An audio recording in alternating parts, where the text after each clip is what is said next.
जय श्री सीताराम। श्री नवनाथ महाराज की जय हो। आई श्री सप्तशृंगी माता की जय हो। श्री मार्कंडेय ऋषि की जय हो। जय राम कृष्ण हरी, जय जय राम कृष्ण हरी। सर्व बंधू आणि भगिनींना माझा श्रद्धापूर्वक नमस्कार। राम राम। आजच्या प्रवचनाला सुरुवात करण्यापूर्वी या प्रवचनातून मला स्वतःला काय फायदा होईल आणि तुम्हाला काय फायदा होईल हेच मी सर्वात प्रथम सांगतो, जेणेकरून पुढे संपूर्ण प्रवचन ऐकायला थांबायचे की नाही याबाबत तुमचीही मानसिकता तुम्हाला तसा योग्य तो कौल देईल। आत्ता या प्रवचनाद्वारे मला कुठल्याही प्रकारे स्वतःला प्रसिद्धी किंवा नावलौकिक मिळवायचा नाही, पैसा कमविण्याचा प्रयत्न तर मुळीच नाही, कोणाकडून स्वतःच्या पाया पडवून घेणे, स्वतःचा जयघोष करून घेणे किंवा स्वतः तुमचा गुरु बनण्याचा हेतू तर त्याहून नाही। अहो, स्वतः एक चांगला शिष्य बनणे हेच एवढे कठीण कर्म असताना कोणाचा तरी गुरु बनण्याचे मी माझ्या मनाला स्पर्शूनसुद्धा घेत नाही। तो मान, ती खरी पात्रता माझ्या गुरुवर्यांची होती, पण आत्ता जरी ते मोक्षप्राप्त अवस्थेत विलीन झालेले असले तरीसुद्धा त्यांचे पाठीमागे देखील मी त्यांचा एक चांगला शिष्य बनून काहीतरी हातून सत्कर्म कसे घडत राहील, जेणेकरून त्यांच्या नजरेत स्वतःचे मला उत्तम शिष्याचे स्थान प्राप्त होईल, याच माफक हेतूने मी या प्रवचनातून तुमच्याप्रती थोडे सेवाकार्य करण्याचा प्रयत्न करतो आहे। यातून मला हाच एक प्रमुख फायदा होईल की मी माझ्या गुरूंच्या गादीला शोभेसं साजेसं असं काहीतरी कर्म करीत असल्याचे थोडेफार समाधान मला मिळेल। मला लाभलेल्या गुरुकृपेच्या शिदोरीने तुमच्या जीवनातील समस्येचे निरसन होण्यामध्ये माझा हा देह जर सत्कारणी लावला तर खऱ्या अर्थाने मी माझ्या गुरूंना काहीतरी गुरुदक्षिणा अर्पण केल्याचे आंतरिक समाधान मला मिळत राहील। हा माझा स्वतःचा फायदा यामध्ये आहे, हे अगदी प्रामाणिकपणे मी सांगू इच्छित आहे। आता हे प्रवचन ऐकल्याने तुम्हाला काय फायदा होईल तेही जरा लक्षपूर्वक ऐका। जर तुमच्या वर्तमान आयुष्यात तुम्ही एखाद्या समस्येने त्रस्त किंवा अस्वस्थ असाल, उदाहरणार्थ सांगायचे झाले तर धनस्थितीबाबतची निराशा, कर्जबाजारीपणाचा त्रास, विवाह लग्न ठरण्यात अडथळा, अपत्य म्हणजे मुलंबाळं होण्यामधील अडथळा, नोकरी व्यवसायातील अपयश किंवा कुटुंबात काही बाहेरची एखादी तंत्रबाधा, काळी जादू करणी, टोनाटोटका झाल्याचे काही जाणवत असल्यास तुम्ही खूप काही बरेचसे देवाधर्माचे करूनही अनेक प्रकारचे उपाय तापाय नवस करूनसुद्धा निराशा आणि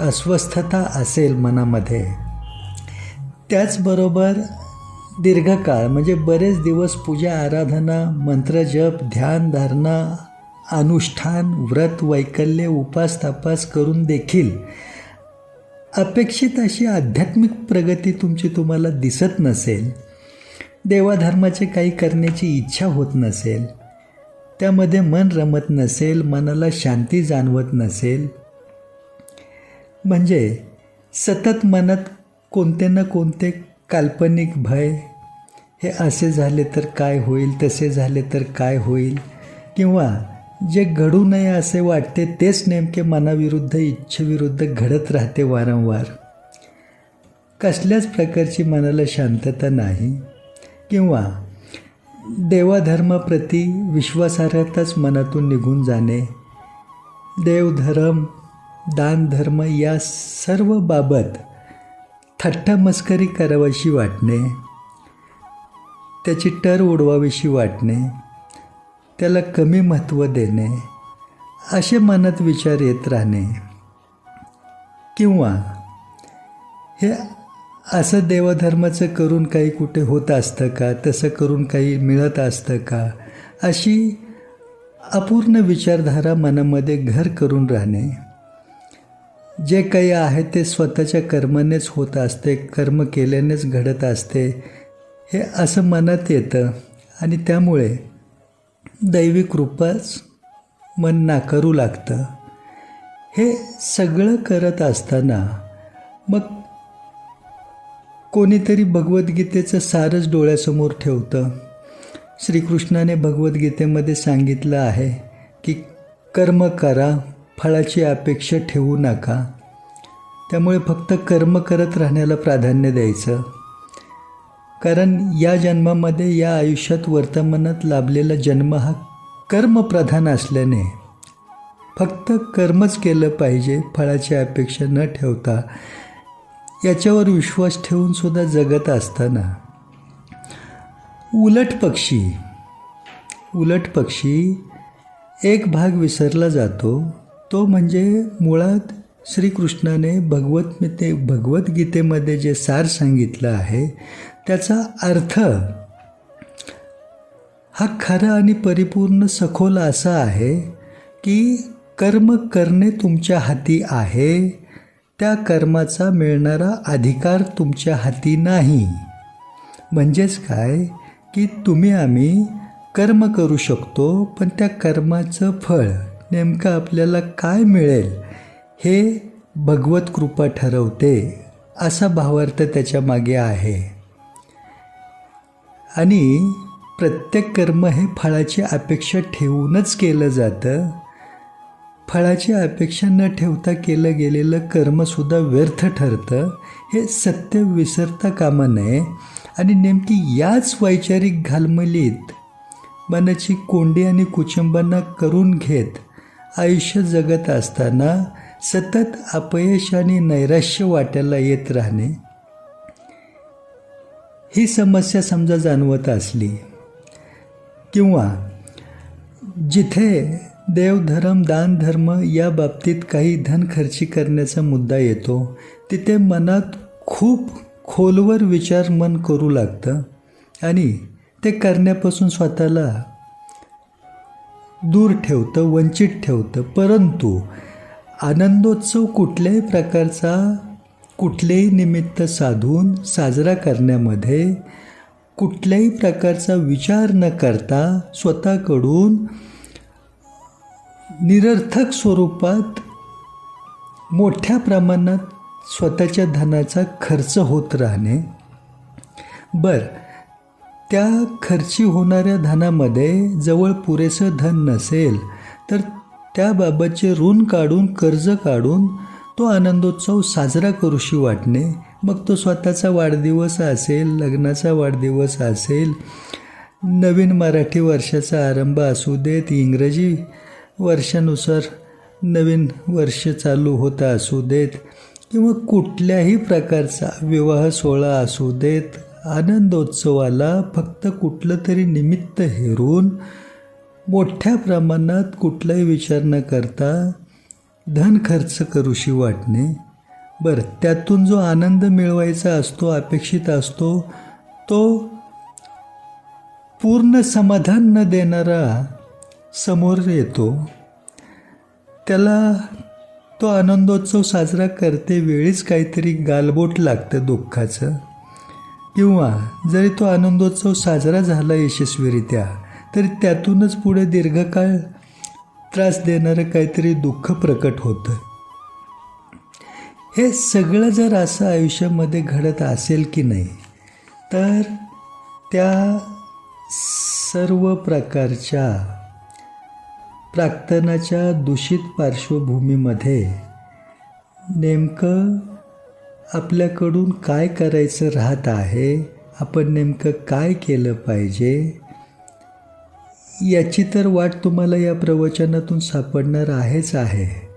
पण एरवी मनामध्ये तुलनात्मक नजरेतून जे काही मनात सूर तुमचे प्रकट होत असतात की नाही, की आता अमुक एखादा व्यक्ती काही देवधर्माचं करत नाही तरीसुद्धा त्याच्याकडे वैभव संपन्नता धनधान्य सगळं भरभरून धनाढ्य स्थितीचा आस्वाद घेताना तो दिसतो आहे. मग देवधर्म करणं कितपत गरजेचं आहे? प्रश्न असा आहे की कोण कुठल्या प्रकारचे देवधर्माची काही कर्म करतात किंवा त्यांनी काय केलेलं असतं हे सगळं तुम्हाला दिसत नाही, समजलं नाही म्हणजे त्यांनी केलं नाही असं होत नाही. पण तरीसुद्धा अवतीभोवतीच्या थोड्या दूषित पार्श्वभूमीचं अनुकरण करून अंधश्रद्धेपोटी तुम्ही नको त्या गोष्टी ज्या केल्या गेल्या नाही पाहिजेत त्यासुद्धा तुम्ही कुठलाही विचार न करता करत राहण्याला प्राधान्य देता, स्वतःची फरफट करून घेता आणि निराशा अपयश पुन्हा कुरवळत बसता. असं जेव्हा जाणवत असतं की नाही तुम्हाला आयुष्यामध्ये, तेव्हा तुम्ही नेमके कुठे कमी पडत आहात आणि तुम्हाला अपेक्षित असलेल्या इच्छापूर्तीसाठी ध्येयपूर्तीसाठी तुम्ही काय करणे गरजेचे आहे खऱ्या अर्थाने याबाबतचे आत्तापर्यंत तुम्हाला ठाऊक नसलेले मोठे रहस्य सविस्तर स्वरूपात या प्रवचनातून ऐकायला मिळेल आणि तुम्हाला हवा असलेला आनंद कसा प्राप्त करून घ्यायचा तोही यशस्वीरित्या याची अचूक व गरजेची वाट तुम्हाला सापडेल. हा तुमचा फायदा होईल हे मी अगदी श्री नवनाथ महाराज आणि आई श्री सप्तशृंगी मातेच्या साक्षीने सांगतो आहे. कारण सध्याच्या कलियुगामध्ये या भूतलावर या धरतीवर आपल्या सर्वांप्रमाणेच ते सुद्धा येथेच वास्तव्याला आहेत. श्री नवनाथ महाराज अदृश्य स्वरूपात येथेच भ्रमंती करून लोककल्याण अखंडित करीत आहेत आणि श्री सप्तशृंगी माता तर राहिलाच सप्तशृंगगडावर आहे नाशिकमध्ये आपल्या महाराष्ट्र राज्यात. बाकीच्या बहुतांशी देवीदेवता म्हणजे चिरंजीवी दैवत सोडली तर बाकी सर्व देवीदेवता या ब्रह्मांडात आकाशामध्ये त्यांच्या लोकामध्ये वास्तव्य करतात. त्यामुळेच सप्तशृंगी देवीचा कृपा चमत्कार लवकर अनुभवायस येतो हे सत्य आहे. असो, या प्रवचनातून मला स्वतःला काय फायदा होणार आहे आणि त्याचबरोबर तुम्हाला काय व कसा फायदा होणार आहे हे मी प्रवचन सुरू करण्यापूर्वीच स्पष्ट केलेले आहे. आता कोणाकडून काहीही मोफत विनामोबदला घ्यावयाचे नसते हा सृष्टीचक्राचा सिद्धांत गुरुकृपेने मी उत्तम प्रकारे जाणतो आहे. अगदी आपल्याला जिवंत राहण्यासाठी लागणारा प्राणवायूसुद्धा सृष्टीतील हवेमधून आपण जेव्हा श्वसनाद्वारे शोषून घेतो की नाही तेव्हा त्याच्या मोबदल्यात आपल्यालाही लगेच आपल्या शरीरातील श्वास पुन्हा बाहेर सृष्टीला अर्पण करावा लागतो. हे मी जाणून आहे.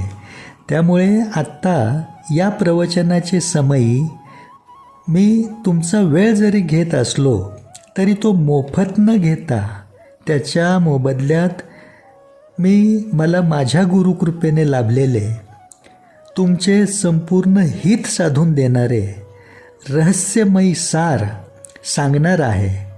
यामध्ये अतिशयोक्ती ठरणार नाही एवढे मी आवर्जून सांगू इच्छितो आहे. आत्ता या क्षणी समजा तुमचा आणि माझा काही परिचय जरी नसला किंवा आपण एकमेकांना प्रत्यक्ष ओळखत जरी नसलो तरी आजच्या प्रवचनाच्या निमित्ताने आपण एकमेकांना जे भेटत आहोत की नाही याचा आपल्या गतजन्माशी विशिष्ट विश्वासार्हतेचा संबंध असणे निश्चित आहे. कारण तुमच्याशी माझा स्वतःचा परिचय नसताना देखील तुमचे कल्याण सर्वांगीण स्तरावर व्हावे अशी सद्भावना माझ्या मनात येणे आणि गुरुकृपेने मला लाभलेल्या शिदोरीच्या साह्याने माझ्या हातून हे सत्कर्म घटित होत असताना तुमच्या आयुष्यातील या वळणावर तुम्ही आत्ता माझ्या समोर असणे, अप्रत्यक्षपणे येणे, आपण एकमेकांसोबतच वर्तमान जीवनात या पृथ्वीवरचे, धर्तीवरचे रहिवासी बनणे, यांमधून आपली एकमेकांसोबत आपल्या मागील जन्मांची नाळ जोडलेली असल्याचे प्रकर्षाने सिद्ध होत आहे. त्यामुळे मी तुमच्या ओळखीचा किंवा परिचयाचा आहे वा नाही हा मुद्दा येथे अगदीच गौण स्वरूपाचा आहे. असो, पुढे आता संपूर्ण प्रवचन आपापल्या आवश्यकतेनुसार लक्षपूर्वक ऐका आणि स्वतःचे हित साधून घेण्याचा, नीट ऐका, स्वतःचे हित साधून घेण्याचा मनापासून प्रयत्न करा, एवढेच सांगून पुढे प्रवचनाला आरंभ करतोय. जय श्री सीताराम, जय माँ सप्तशृंगी. गुरुदेव श्री सद्गुरु कृष्णनाथ महाराज की जय हो. साष्टांग दंडवत, सादर प्रणाम. राम राम. आजचे हे प्रवचन तुमच्या आमच्या प्रत्येकाच्या कुलदैवताला समर्पित आहे. आपापल्या कुलदैवताचे या क्षणी मानसपूजेतून मनातले मनात स्मरण करून प्रत्येकाने आजच्या प्रवचनातील हा भाग, तुम्हाला आत्तापर्यंत ठाऊक नसलेली यातील काही महत्त्वपूर्ण रहस्य लक्षपूर्वकपणे संपूर्ण ऐकावी आणि लक्षात ठेवून त्याचे सार आपल्या जीवनामध्ये प्रत्येकाने संलग्न करण्याच्या प्रयत्नात राहावे. आत्ता हे तुमच्याच प्रत्येकाचे फायद्याचे असलेले रहस्यमयी सार संपूर्ण ऐकण्यासाठी तुमचा जेवढा वेळ तुम्ही देणार आहात, हाच वेळ तुमच्या पुढील संपूर्ण उर्वरित आयुष्याचा कालखंड आनंद प्राप्तीच्या व्याप्तीने भरलेला ठरण्याच्या दृष्टीने कामी येईल, यात तीळ मात्र शंका नाही. कुलदैवत म्हणजे काय हे प्रथम नीट समजून घ्या. तुमच्या कुळाचा उद्धार करण्याची अनुमती आणि जबाबदारी ज्या दैवताकडे आहे ते दैवत म्हणजे तुमचे प्रत्येकाचे कुलदैवत. संपूर्ण 33 कोटी देवी देवतांमध्ये भगवंताने वेगवेगळ्या जबाबदाऱ्या प्रत्येक देवी देवतांवर सोपविलेल्या आहेत. उदाहरण म्हणून सांगायचे झाले तर सूर्यदेव संपूर्ण सृष्टीला दिवसाचे प्रहरात प्रकाशमान ठेवून ऊर्जा, चैतन्य पुरवण्याची जबाबदारी पार पाडतात. चंद्रदेव रात्रीच्या अंधकारात सृष्टीला सौम्य प्रकाशमानातून शीतलता प्रदान करतात. पवनदेव सृष्टीला प्राणवायू पुरवण्याची जबाबदारी पार पाडतात. वरुणदेव जल देण्याची जबाबदारी पार पाडतात. अशाच प्रकारे कुलदैवतावर जबाबदारी असते ती तुमच्या कुळाचा उद्धार करण्याची. तुमचा प्रत्येकाचा आत्मा शरीर धारण करून येथे भूलोकी जन्म घेण्याचे आधीपासूनच तुमचे कुलदैवत येथे उपस्थित असते. म्हणजेच तुमच्या कुलदैवतासोबतची तुमची संलग्नता, तुमचा असलेला संबंध हा तुमच्या जन्माचे आधीपासूनच आहे हे लक्षात घ्या. ज्या गावामध्ये तुमचा जन्म होतो तेथील असणारे ग्रामदैवत म्हणजे तेथील सर्व गावकरी मिळून ज्या दैवताचा उत्सव साजरा करत असतात ते दैवत. आणि तुमचे असणारे कुलदैवत हे दोन्ही एकच असतात असे प्रत्येकाचे बाबतीत लागू होतेच असे नाही. तुमच्या बाबतीत ग्रामदैवत आणि कुलदैवत हे दोन्ही वेगवेगळे सुद्धा असू शकतात. तुमच्या वडिलोपार्जित भक्ती परंपरेतून सातत्याने पिढीजात तुमच्या कुळामध्ये तुमच्यापर्यंत अचूक कुलदैवत आपोआप पोचले जात असते. त्यामुळे दैवता आणि कुलदैवत यातील फरक लक्षात घेणे गरजेचे ठरते. कुलदैवता व्यतिरिक्त असणाऱ्या इतर देवी देवता ही तुमची श्रद्धास्थाने कोणतीही असू शकतात, परंतु ते तुमच्या कुलदैवताचे स्थान घेऊ शकत नाहीत.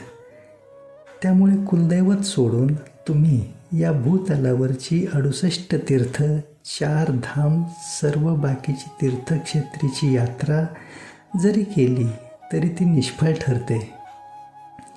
हे मनावर कोरून ठेवा सर्वजण. तुमचे श्रद्धास्थान म्हणून तुम्ही कोठेही अन्य देवी देवतांशी संलग्न होऊन त्यांची मनोभावे रात्रंदिवस तुम्ही कितीही पूजा आराधना साधना अनुष्ठान मंत्रजप काहीही केले तरी ते तुम्हाला तुमच्या कुलदैवताला त्यांचे चरणी अर्पण करावे लागते मानसपूजेतून. आणि मग तुमचे कुलदैवतच ते सर्व काही संबंधित असणाऱ्या इष्टदेवतापर्यंत पोहोचविण्याची जबाबदारी पार पाडत असते. म्हणजे कुलदैवताशिवाय दुसरीकडे तुम्ही तुमची श्रद्धा थेट स्वतःच पोचवू शकत नाही हे तुमच्या लक्षात आले असेलच.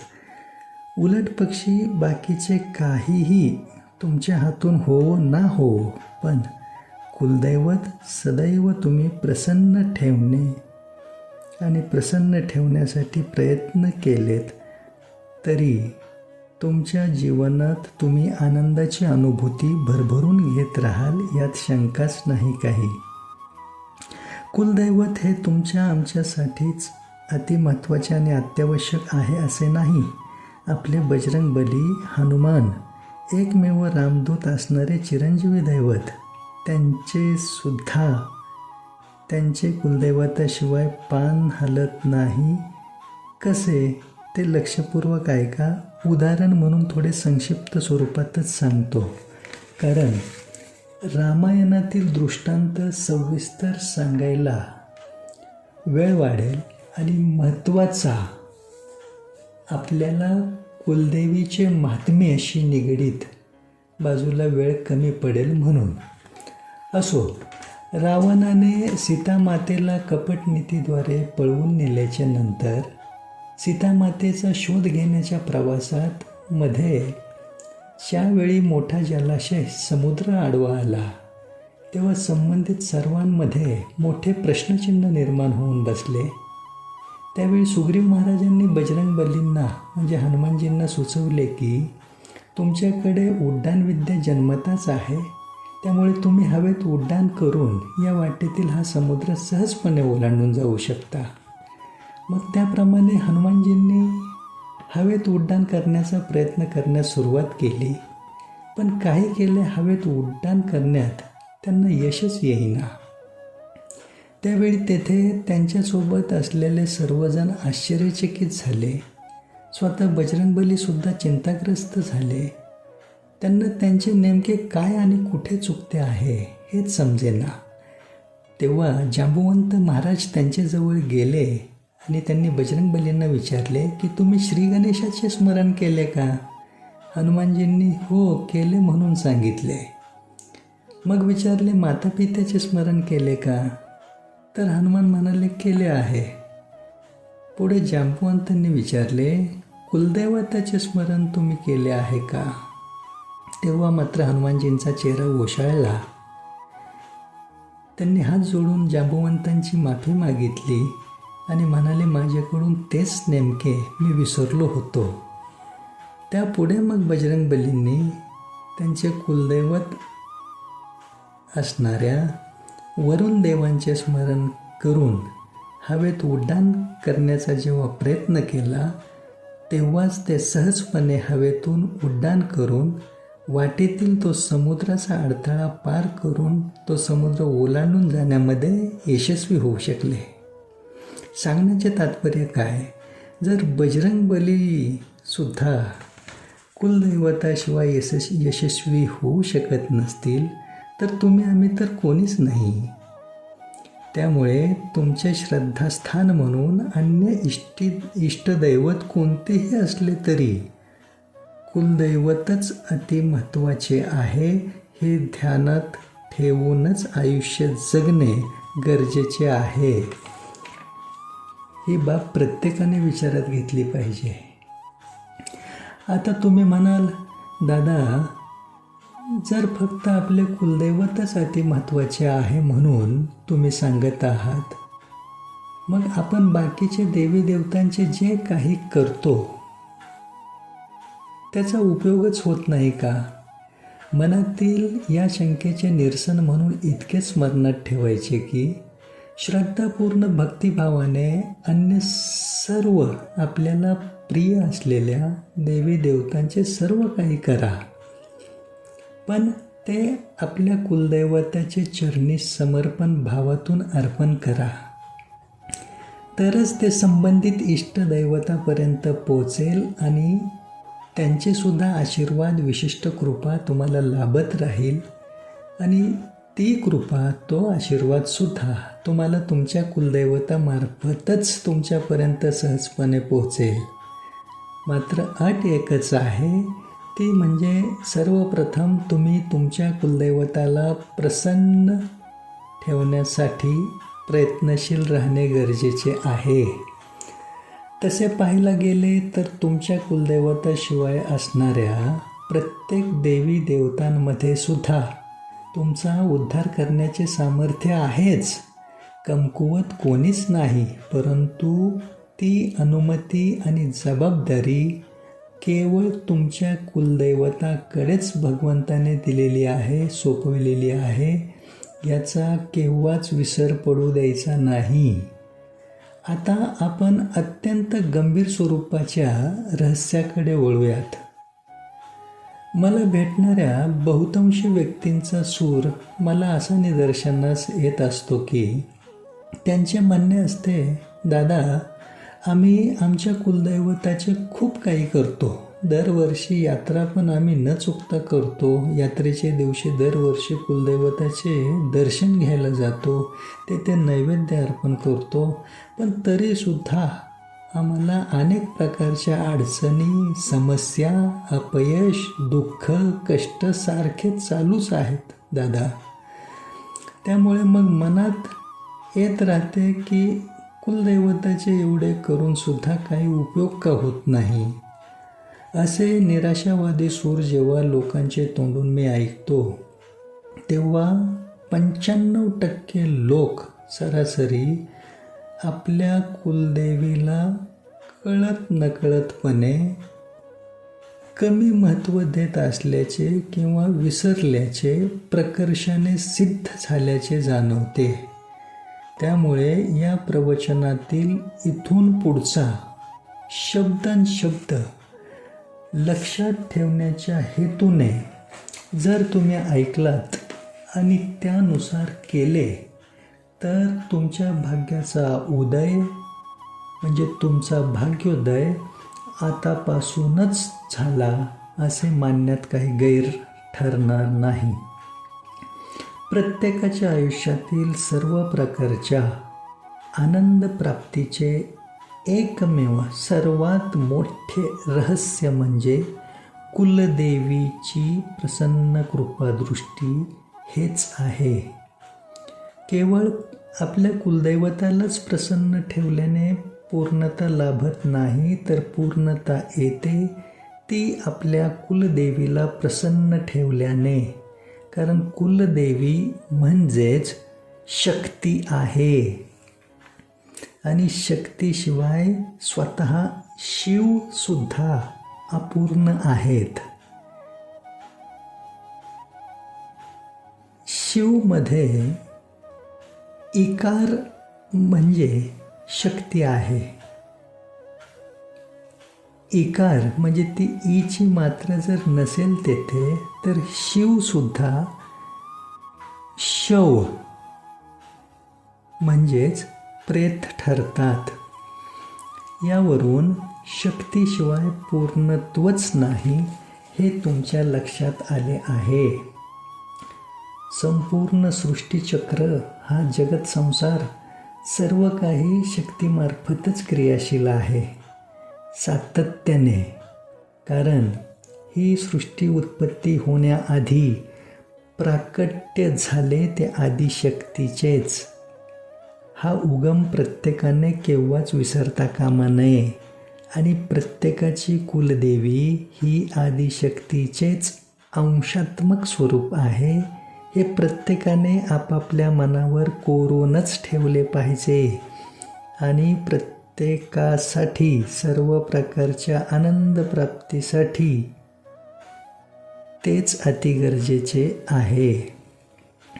आता प्रत्येकाची कुलदेवी ही आदिशक्तीचे अंशात्मक स्वरूप कसे ते नीट समजून घ्या. ज्यावेळी आदिशक्तीचे प्राकट्य झाले त्यावेळी तिने तेथे उपस्थित असलेल्या ब्रह्मदेव, विष्णुदेव आणि महेशदेव म्हणजेच महादेव या तिघांना शक्ती अंश विभागून प्रदान केला. तो अशा प्रकारे की ब्रह्मदेवांना श्री महासरस्वती, विष्णुदेवांना श्री महालक्ष्मी आणि महेशदेवांना श्री महाकाली असे तिघांनाही शक्ती अंशाने पूर्णत्व बहाल केले.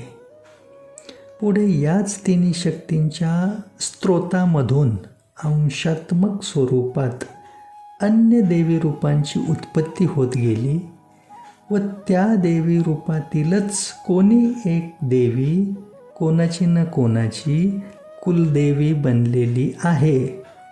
अगदी सोप्या आणि सुटसुटीत शब्दात तुम्हाला याची फोड करून सांगितली. आता याच आदिशक्तीचे निर्गुण निराकार असे सर्वव्याप्त स्वरूप म्हणजे दुर्गा माता, जिचे प्राकट्य नवदुर्गा स्वरूपात 9 रूपातले आहे हे तुम्ही जाणता आहातच. या ब्रह्मांडामध्ये दुर्गा माता जेथे राहते तिचे ते लोक म्हणजे मणिद्वीप. जसे शिवबाबांचे शिवलोक, विष्णुदेवांचे विष्णुलोक म्हणजे वैकुंठ लोक, गणपती बाप्पांचे गणेश लोक, तसे दुर्गा मातेचे लोक म्हणजे मणिद्वीप हे आहे. परंतु आपल्या सर्वांसोबतच या भूलोकामध्ये याच धर्तीवर राहत असलेले आदिशक्तीचे सगुण साकार स्वरूप म्हणजे आपली श्री सप्तशृंगी देवी आहे. आणि ही सप्तशृंगी माता आपल्यासोबतच या भूतलावर राहते. कुठे तर सप्तशृंगगडावर नाशिकमधील वणी येथे आपल्या महाराष्ट्र राज्यात तेथे मातेचे जे शक्तिपीठ आहे ते स्वयंभू स्वरूपात आणि 18 हातांच्या प्रचंड रूपात 8 फूट उंचीच्या अस्तित्वात आहे. असे एकमेव शक्तिपीठ आहे जे देवीच्या 51 शक्तिपीठांमध्ये सर्वांगीण स्तरावर अद्भुत चमत्कारांनी वलयांकित असलेले या भूलोकाला लाभलेले सर्वात मोठे वरदान आहे. ही सप्तशृंगी देवी सप्तशृंगगडावरच राहते. तिचे लोक म्हणजे हे भूलोकच आहे. कारण तिचे मंदिर भाविकांना दर्शनासाठी जेवढा वेळ उघडे ठेवले जाते तेवढा वेळ ती सप्तशृंगी माता गाभाऱ्यामध्ये दर्शनार्थींना आशीर्वादाचा लाभ देण्याकरिता हजर असते. आणि रात्रीचे प्रहरी गडावरील जेथे जलगुफा आहे तेथे ती विश्रांतीसाठी जाते. त्यामुळे मातेची ती विश्राम गुफा सुद्धा सप्तशृंग गडावरच आहे. त्यामुळे तुमचे आमचे भाग्य अतिशय थोर आहे. एवढी महान देवी म्हणजे मोठ्या आईसाहेब म्हणजे बडी माता रानी आपल्या प्रांतात आपल्यासोबत राहिला आहे आणि तिचा आपल्या सर्वांच्या प्रत्येकाच्या कुलदेवीशी कसा घनिष्ठ संबंध आहे ते आता नीट जाणून घ्या. श्री मोठ्या आईसाहेबांचा उदे उदे. श्री बडी माता रानी की जय हो. श्री सप्तशृंगी माता की जय हो. तुम्हा सर्वांना केव्हा ना केव्हा तरी देवीची आरती म्हणताना किंवा ऐकताना महिषासूर मर्दिनी हे नाम आढळले असेलच. हे महिषासूर मर्दिनी नाम ज्या देवी अवताराचे आहे ती देवी म्हणजेच आपली श्री सप्तशृंगी देवी आहे. महिषासूर नावाचा अत्यंत बलशाली असा राक्षस आसूर असा सामर्थ्यवान होता की त्याने त्याच्या तपोबलाचे सामर्थ्याने ब्रह्मदेवांना प्रसन्न करून घेतले होते आणि त्याने ब्रह्मदेवांकडून असे वरदान प्राप्त करून घेतले होते की देव दानव दैत्य यांपैकी कोणीच त्याचा अंत करू शकणार नाही. आणि याच वरदान प्राप्तीच्या बळावर त्याने या भूलोकी क्रूरपणाचा उच्छाद मांडला होता. त्यावेळी सर्व देवसुद्धा चिंताग्रस्त झाले आणि देवादिदेव महादेवांकडे गेले सृष्टी संरक्षणाचा मार्ग काढण्यासाठी. तेव्हा महिषासुराकडे असलेले ते वरदान विचारात घेऊन महादेवांनी ब्रह्मदेव आणि विष्णुदेव यांच्यासोबत चर्चा केली व तिघांची शक्ती एकत्र करून महाशक्ती निर्माण करण्याचे ठरविले. त्यानुसार महादेवांची शक्ती म्हणजे श्री महाकाली, ब्रह्मदेवांची शक्ती म्हणजे श्री महासरस्वती आणि विष्णुदेवांची शक्ती म्हणजे श्री महालक्ष्मी या तिन्ही शक्तींचा एकत्रित संगम करून प्रचंड महाशक्ती स्वरूप उत्पन्न झाले. 18 हातांनी युक्त असलेले हे प्रचंड महाशक्ती स्वरूप आणि त्या शक्तिरूपाला महादेवांनी त्यांचे त्रिशूल, विष्णुदेवांनी त्यांचे सुदर्शन चक्र अशा प्रकारे 18 प्रमुख देवतांनी त्यांची प्रमुख अस्त्रशस्त्र प्रदान केली. त्यामध्ये यमदेवांनी सुद्धा त्यांच्याकडील अस्त्र मातेच्या त्या स्वरूपाला प्रदान केले. हा प्रचंड महाशक्तीचा महासंगम भूलोकी अवतरित झाला आणि तो 7 शिखरांच्या पर्वतांमध्ये प्रकट झाला. आता शिखर म्हणजे शृंग आणि 7 म्हणजे सप्त, म्हणून मातेच्या त्या सगुण साकार अवताराला श्री सप्तशृंगी हे नाम प्रचलित झाले व त्या पर्वतगडाला सप्तशृंगगड हे नाव लागू झाले.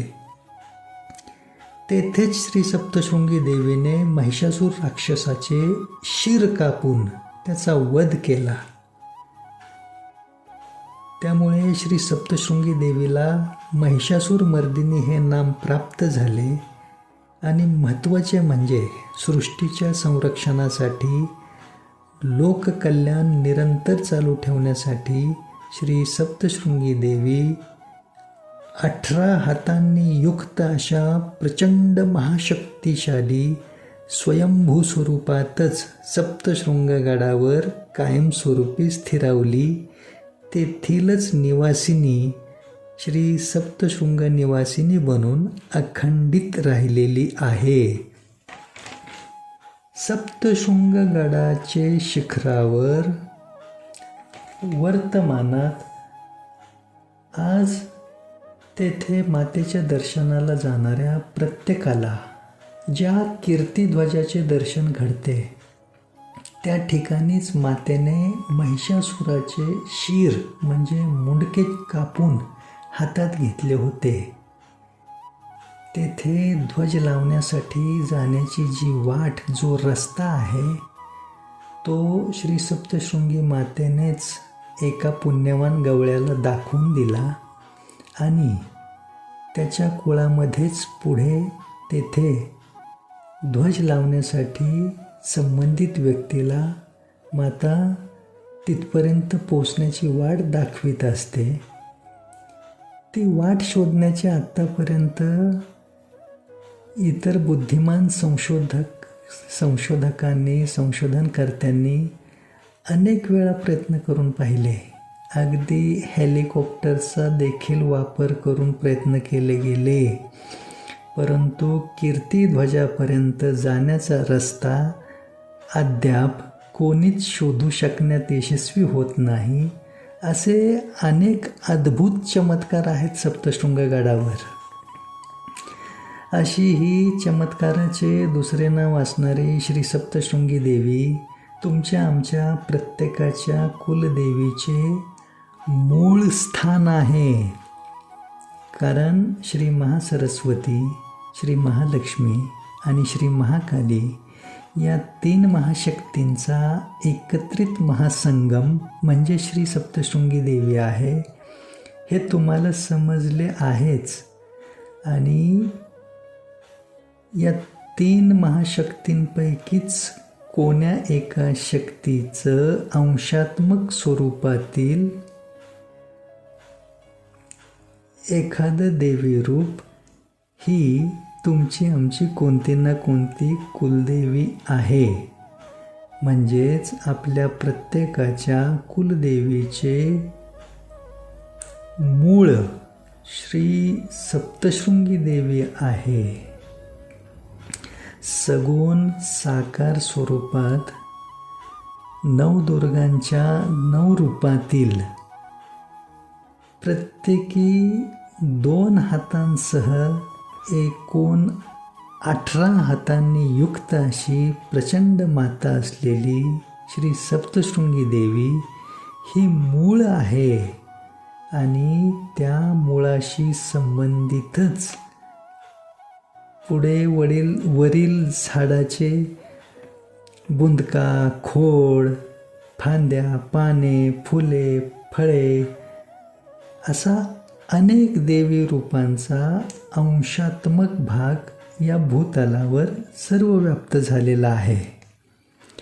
त्यामुळे प्रत्येकाने आपापल्या कुलदेवीला प्रसन्न ठेवण्यासाठी आपल्या कुलदेवीचे मूळ स्थान असणाऱ्या श्री सप्तशृंगी देवीला शरणागत होऊन संलग्न होणे हे अत्यंत गरजेचेच आहे.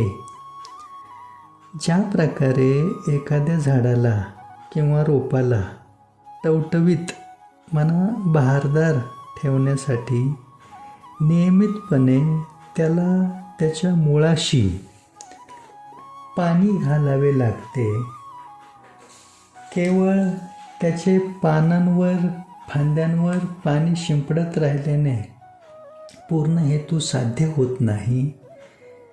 हे तुम्हा प्रत्येकाला समजण्या इतपत तुम्ही सर्वजण सुज्ञ आहात. त्यामुळे आपल्या कुलदेवीची अखंड प्रसन्न कृपादृष्टी लाभत राहण्याकरता आपण आपल्या प्रत्येकाच्या कुलदेवीचे मूळ स्थान असलेल्या श्री सप्तशृंगी देवीची सेवा म्हणून काही ना काहीतरी करीत राहणे गरजेचे आहे. अशा प्रकारे आपल्या प्रत्येकाच्या चालू वर्तमानातील जन्माचा अविभाज्य घटक असलेल्या श्री सप्तशृंगी देवीचा महिमा सांगणारी अनेक रहस्य श्री सप्तशृंगी चालीसा पठन करताना, वाचताना किंवा ऐकताना आपल्याला समजतात. पण त्याचबरोबर आपली कुलदेवी आपल्यावर विशेष प्रसन्न कृपादृष्टीसुद्धा ठेवते. त्यामुळे श्री सप्तशृंगी चालीसा प्रत्येकाने नियमित वाचली पाहिजे आणि त्यासोबत श्री रामनाम चालिसासुद्धा वाचली पाहिजे. कारण रामनामाशी आदिशक्तीचा घनिष्ठ संबंध आहे. आदिशक्तीच्या ललाटी म्हणजे कपाळावर राम नाम लिहिलेले आहे. आणि विशेष म्हणजे या दोन्ही चालिसा दररोज वाचण्यासाठी केवळ 10 मिनिटांचा वेळ द्यावा लागतो, जास्त नाही. श्री नवनाथ महाराजांची कुलदेवी असलेली श्री सप्तशृंगी देवी तुम्हांपैकी कोणाची कुलदेवी असेल तर मात्र तुम्ही विशेष भाग्यवान आहात बरं का. मी श्री शहाजी ढेंगळे नावाचा व्यक्ती आता या प्रवचनातून श्री सप्तशृंगी मातेचे रहस्य जरी सांगत असलो तरी माझी स्वतःची कुलदेवी श्री लक्ष्मी आई आहे हे मी आवर्जून येथे सांगू इच्छित आहे. कारण मी स्वतः माझ्या कुलदेवीचे मूळ असलेल्या श्री सप्तशृंगी देवीची थोडीफार सेवा हातून घडत राहण्याच्या प्रयत्नात असल्यानेच माझी कुलदेवी श्री लक्ष्मी आईने कृपा केली आणि माझ्या हातून श्री रामनाम चालिसा ही रामनामाची चालिसा लिहिली गेली. त्याचबरोबर श्री सप्तशृंगी चालिसा ही श्री सप्तशृंगी मातेची चालिसासुद्धा लिहिली गेली काही वर्षांपूर्वी. या दोन्ही चालिसांची रचना माझ्या हातून झाली आहे हे मी स्वतःच्या मोठेपणाबाबत सांगू इच्छित नाही, तर आपण आपल्या कुलदेवीच्या मुळाशी संलग्न झाल्यानेच मी अनेकांचे विशेष मार्गदर्शन करण्यासाठी कृपापात्र ठरलो. अखंडितपणे लोककल्याणार्थ काहीतरी सत्कर्म करीत राहण्याचे सौभाग्य मला लाभले. श्री नवनाथ महाराजांचे आशीर्वाद, गुरुदेव श्री सद्गुरू कृष्णात महाराज गुरूंची कृपा तर आहेच, पण जन्माचे खरे सार्थक पूर्णतः माझे कुलदैवत श्री रघुजी बुवा आणि कुलदेवी श्री लक्ष्मी आई यांचे प्रसन्न कृपादृष्टीनेच साध्य होत आहे. हे प्रामुख्याने स्वतःचेच उदाहरण देऊन मी तुम्हाला सांगू इच्छित आहे अगदी मनापासून. प्रत्येकाला दैवी कृपा सहजतेने लाभत राहावी अशी सदिच्छा मनामध्ये बाळगून मी सातत्याने सेवाकार्य करतोच आहे. परंतु प्रत्येकाला जाऊन भेटणे किंवा प्रत्येकासाठी वेळ देऊन त्यांना भेटायला बोलावणे यालासुद्धा एक विशिष्ट मर्यादा आहे. त्यामुळे श्री सप्तशृंगी चालिसा आणि श्री रामनाम चालिसा या दोन्ही चालिसांची पुस्तके प्रसाद रूपाने प्रत्येकाला घरोघरी पोचविणे, मंदिरांमध्ये वाटप करण्याचा प्रयत्न करीत राहणे, अशा प्रकारचे सेवाकार्य मी माझे इतर सहकारी गेली काही वर्षांपासून सातत्याने करीत आहोत. पण हे सामूहिक स्तरावरील मोठे सेवाकार्य आहे.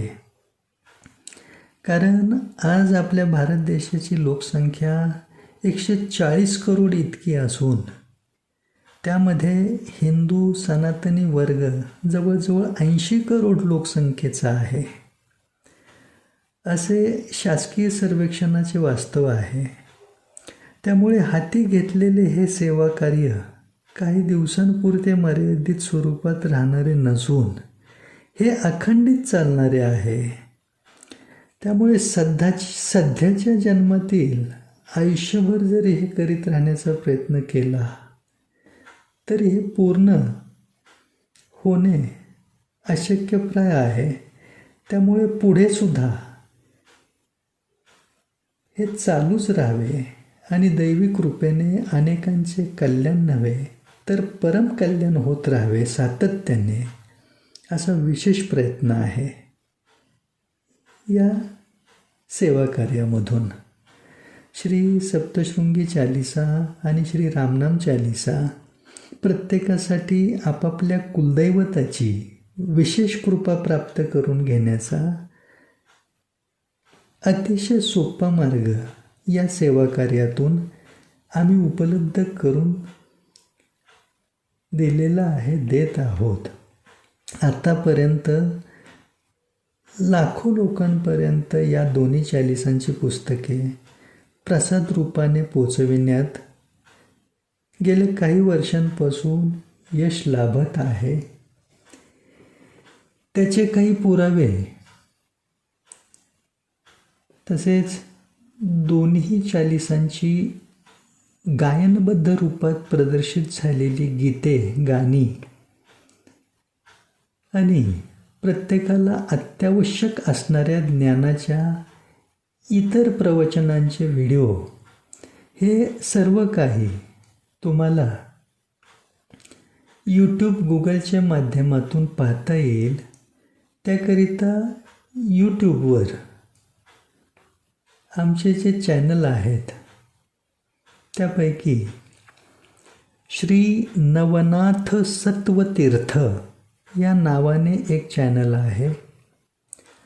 राम नाम महिमा सेवा मंडळ या नावाने दुसरे चॅनल आहे.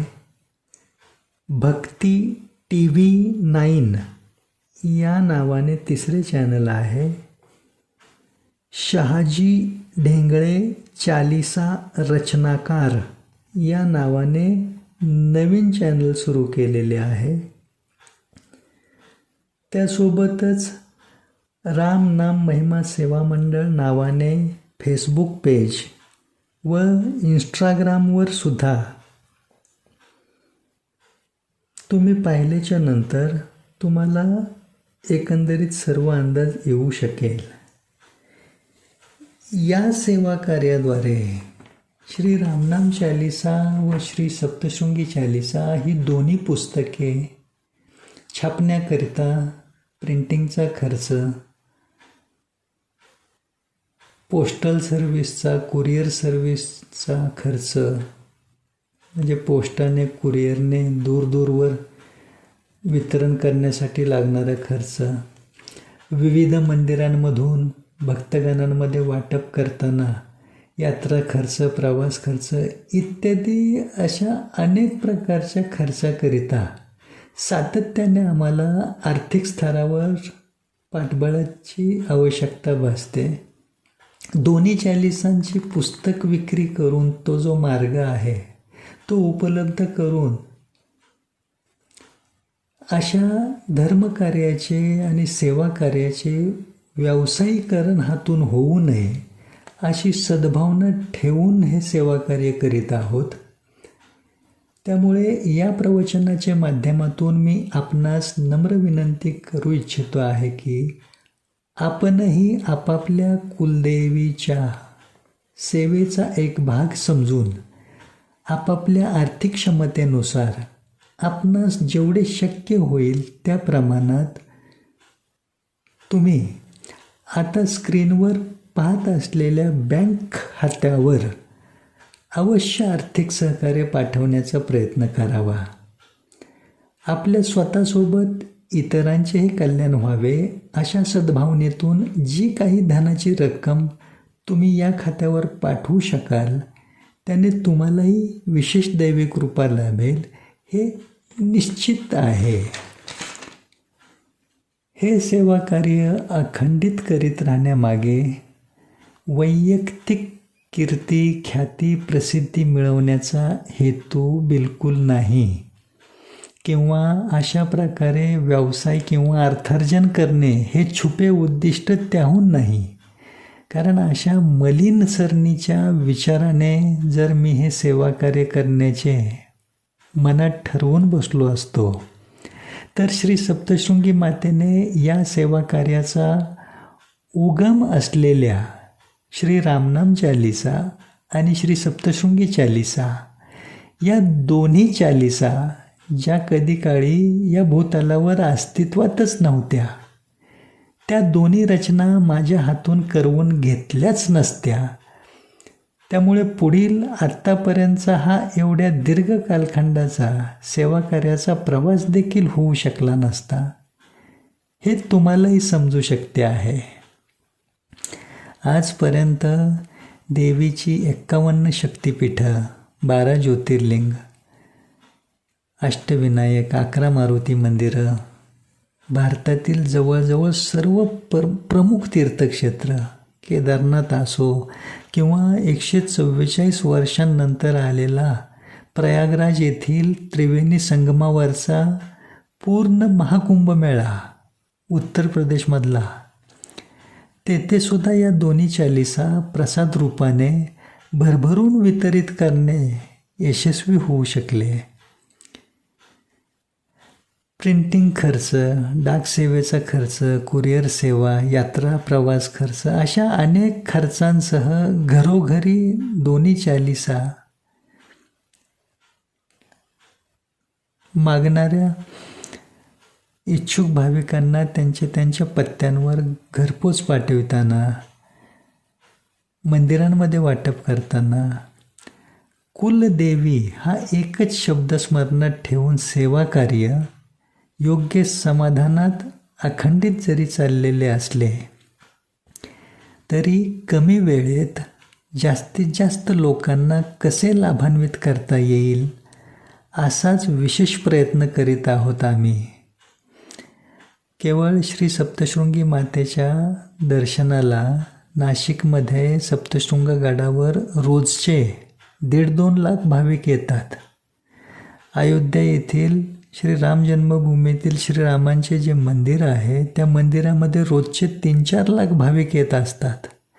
अशा मंदिरांमध्ये जरी दोन्ही चालिसांची पुस्तके प्रसाद रूपाने वाटायची म्हटलं तरी मोठी खर्चिक बाजू आहे. त्यामुळे तुम्ही पाठवलेली आर्थिक सहकार्याची मदत चांगल्याच कामी येणार आहे. या सेवा कार्यामध्ये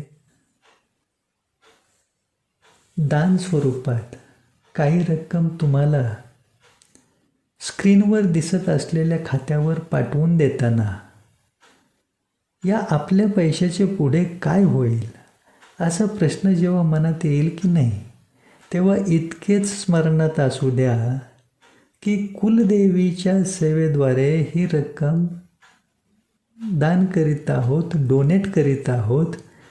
म्हणजे याचा गैरवापर करणाऱ्याला शिक्षा द्यायला, त्याच्यावर लक्ष ठेवायला अन्य दुसरे तिसरे कोणी नसून खुद्द शक्ती आहे, जिच्या क्रोधाने महिषासुरासारख्या वरदानप्राप्त जीवाचे सुद्धा मुंडके शिर छाटले गेले. असो, सर्वात महत्त्वाचे म्हणजे तुम्हा सर्व बंधू भगिनींना माझी अशी नम्र विनंती आहे की कोणत्याही कारणास्तव जरी तुम्ही या सेवा कार्यासाठी काही रक्कम पाठवू शकला नाहीत तरी हरकत नाही. त्याबद्दल मनामध्ये कुठल्या प्रकारची अस्वस्थता ठेवण्याचे कारण नाही.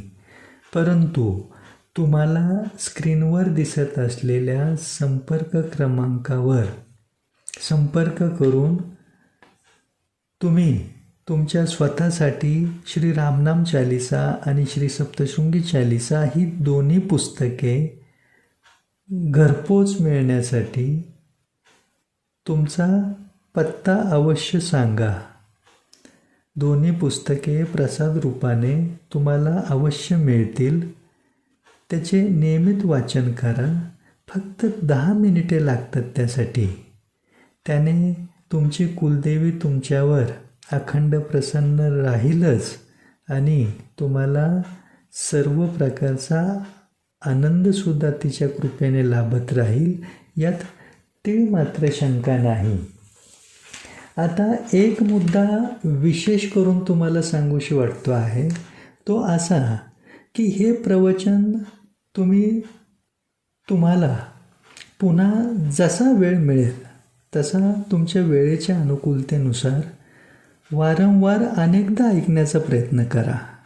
कारण आपल्या मेंदूला ज्या प्रकारे स्मरणात ठेवण्याचा भाग आहे, त्याचप्रमाणे विस्मरण होण्याचा, विसर पडण्याचा देखील भाग आहे. त्याचबरोबर पुन्हा पुन्हा ऐकताना नवविधा भक्तीच्या 9 प्रकारातील श्रवण भक्ती केल्याचे विशेष पुण्यफळ लाभते आणि आपल्याला न समजलेल्या काही बाबी सुद्धा पुन्हा व्यवस्थित संपूर्णपणे लक्षात येतात. मी माझे आजचे हे प्रवचन आपल्या सर्वांच्या, प्रत्येकाच्या, सर्व कुलदेवींच्या चरणी श्रद्धापूर्वक भक्तिभावाने अर्पण करतो आहे व तुम्हालाही हात जोडून नम्र विनंती करतो आहे की आपण सुद्धा इतर सर्वांच्या कुलदेवींचा आदरपूर्वक सन्मान ठेवून हा प्रवचनाचा व्हिडिओ इतर सर्वांसोबत शेअर करीत राहण्याचा अवश्य प्रयत्न करावा. अगोदर स्वतःचे भले झाल्याच्या नंतर मग जगाच्या भल्याचे पाहू, असा संकुचित विचार अज्ञानापोटी मनात न ठेवता या प्रवचनाचा लाभ जास्तीत जास्त लोकांपर्यंत पोचविण्याचा नक्की प्रयत्न करा. त्याने आपण आपल्या कुलदेवीला विशेष प्रिय ठरतो. कारण तुम्ही तुमच्या कुलदेवीला जसे ओळखता की नाही, तशी तुमची कुलदेवी तुम्हाला ओळखते का, हा प्रश्न खूप खोलवर विचारात घेण्यासारखा आहे. त्यामुळे तुमच्या कुलदेवीने तुम्हाला ओळखण्या इतपत तिच्यासोबत घनिष्ठ ओळख वाढवण्यासाठी प्रत्येकानेच विशेष असे कर्म करीत राहणे गरजेचे आहे. हे तुम्हाला समजेल अशा सोप्या सरळ भाषा शैलीतील आजचे प्रवचन जर खरोखरीच लाभदायक व गरजेचे वाटले असेल